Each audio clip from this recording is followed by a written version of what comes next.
सुना तनी जी कहाँ बानी जी आई ना है ने बहुत जोर से पेट दुखाता। अरे बाप हो बाप, अरे माई हो माई, का भइल बा? बहुत जोर से पेट दुखाता, बहुत जोर से पेट दर्द करता है। तो हम जाता नहीं, फाटक बाबा के बुला के लिए आवे, घबरा मत, थोड़ा देर रोको, हम जाता नहीं फाटक, जल्दी जाई। तनी चली नु हमरा घरवा, हमरा घर वाली के कादू हो गेल बा, तनी चली जा दी। घबराइला कोनो जरूरत नहीं, सुनो ना, घबराइला कोनो, जा लेके हे स्थानवा पर ले आवनु, तुरंत ठीक हो जाए, जा चिंता मत करिए, जा तुरंत ठीक हो जाए, लेके आवो। ए बाबा आ गइली। अच्छा सुनो, चिंता मत कर बाबू, नहीं हे जा बैठ, तो पूरा पड़े मुंह का जा बैठ बैठ बैठ, आराम से, टेंशन मत कर, तुरंत ठीक हो जाई। पेट में दर्द बा? हां बहुत जोर से दुखता। तनी दे थाम के बैठ, हम झाड़ तनी तुरंत ठीक हो जाई।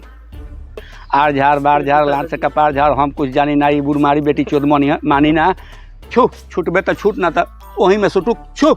आर झाड़ बार झाड़, लात से कपार झाड़, हम कुछ जानी ना, बेटी चोद मानी ना, छूटबे तो छूट ना, तो वहीं में सुटुक। आराम बानू बबनी, तनी बानू, जा हाथ गोड़ झाड़ ला, खड़ा होको। आ सुनो, बोली बाबा।